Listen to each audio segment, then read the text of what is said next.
Hi everyone! Today's video, we're gonna cook bitter gourd with pork.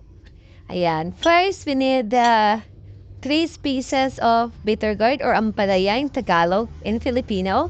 And we need uh, black bean, garlic, white pepper, sugar, salt, and cornstarch. And we need also oyster sauce. And 1/4 pork. So first we're going to do is we're gonna marinate this pork with salt and 1 tablespoon of salt, 1 tablespoon cornstarch.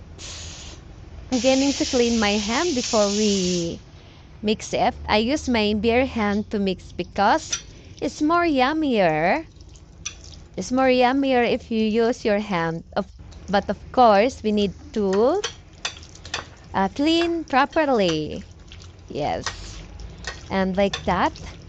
I use only cornstarch and salt to marinate this and set aside this pork. Like that. Next is we're going to make a sauce now. So this black bean is I want to add water. Actually this water is half bowl of a small bowl. And then I add sugar. And we add this oyster sauce. Yes. We need to... We're gonna mix it.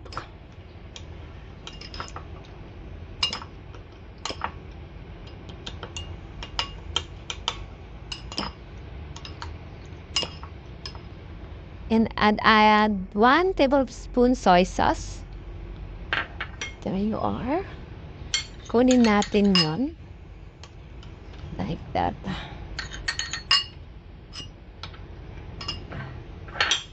And then we mix together well. Because we need this one for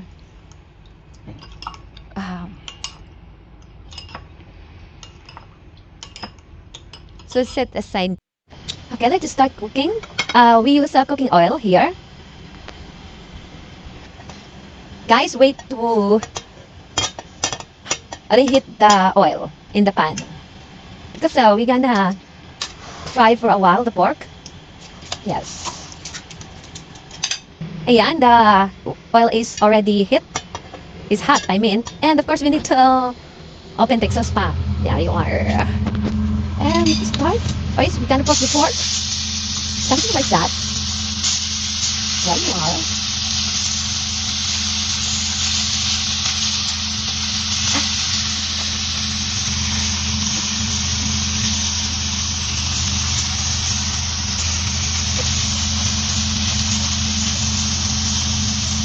This time I use it to take out the pork.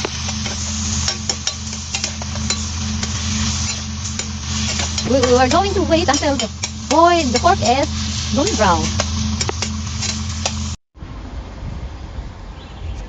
Just stir it out, the ampalaya or the bitter gourd. This ampalaya is easy to cook. About only 3 minutes it's okay. Just continue to stir it up and pour out the mixture half. Don't put all because we need the other one in the last. And just halo-haloin natin or stir again slowly.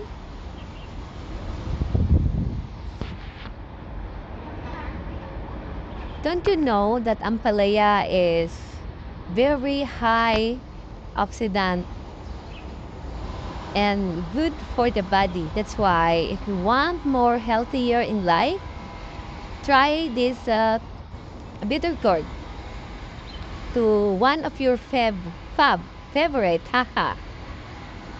Yes, because it's very healthy, tastier. Ayan, the sauce is already thickened.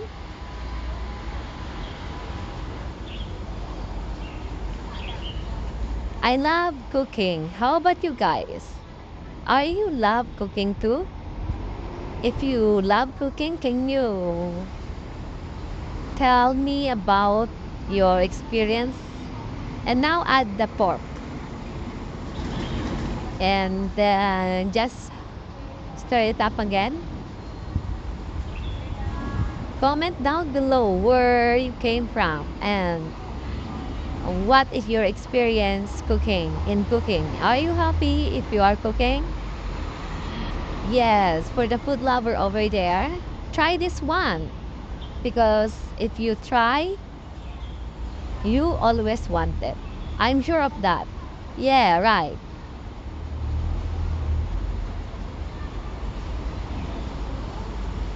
And add a little bit water and add the sauce. The sauce that the mixture that we make before. And we wait until be taken again and it's done.